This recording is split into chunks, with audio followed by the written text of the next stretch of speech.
Let's review the justification in Anglo-American law for other forms of property. Click on the buildings to hear a brief explanation of each key justification for property rights. One key function of property rights is to establish boundaries of ownership. A property right is a right to exclude. The right to exclude means we need to know the boundary of exclusion. If you've ever read a real property deed, you'll see that it describes the metes and bounds of the property.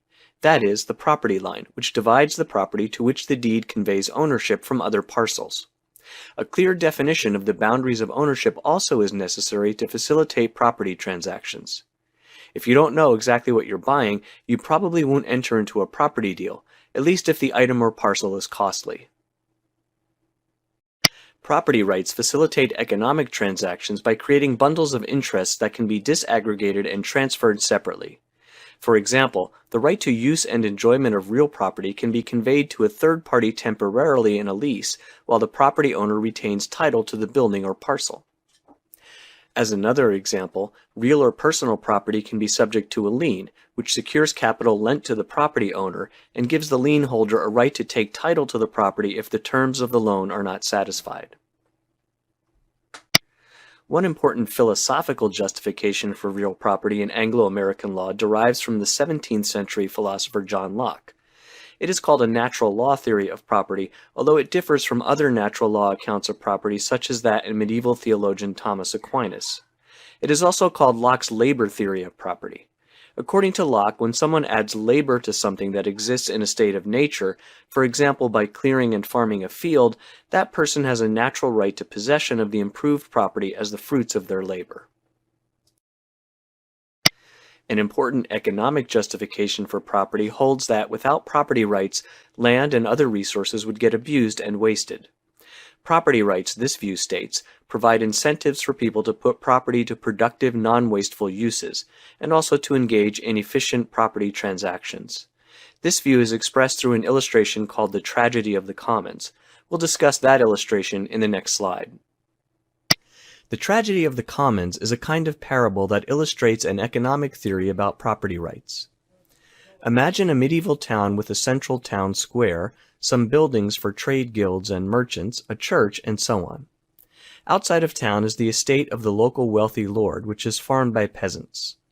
The peasants own no land of their own, but are bound to the lord as serfs and live on small plots controlled by the lord on or around the farm. Serfs are entitled to a small portion of the farm's produce for sustenance. A serf might also be allowed to work his own small plot to produce extra goods, for example by keeping a few sheep. The town square by tradition is open to everyone. It is a commons, not subject to any one person's ownership, not even the feudal lords. A smart serf might realize he can increase his goods by grazing extra sheep on the grass in the commons. This might be okay if there's only one serf. The commons can support an extra sheep or two and still provide space for other uses. But if there are many other peasants who also have extra sheep they want to graze on the commons will quickly get overcrowded, the grass will be used up, and the resource will collapse. This is the tragedy of the commons. One way to prevent this tragedy while still allowing serfs to earn extra income is to divide the commons into parcels of property and to give each serf a private property interest in one of the parcels. With private ownership, each serf now has an incentive to use his parcel efficiently. Further, if a serf decides to stop raising sheep, he can sell his parcel to another serf who might want to have space for even more sheep. Private ownership thereby promotes not only efficient use, but also efficient transactions, facilitating markets that increase overall wealth. Of course, there are many qualifiers and caveats to this story. For example, if there are high transaction costs, if it's difficult to determine the property boundaries, or if transactions entail very high taxes or fees, this theory won't work. There are also other theories about how common property can be used efficiently without private property rights. Nevertheless, the idea behind the tragedy of the commons remains powerfully important in Anglo-American property law.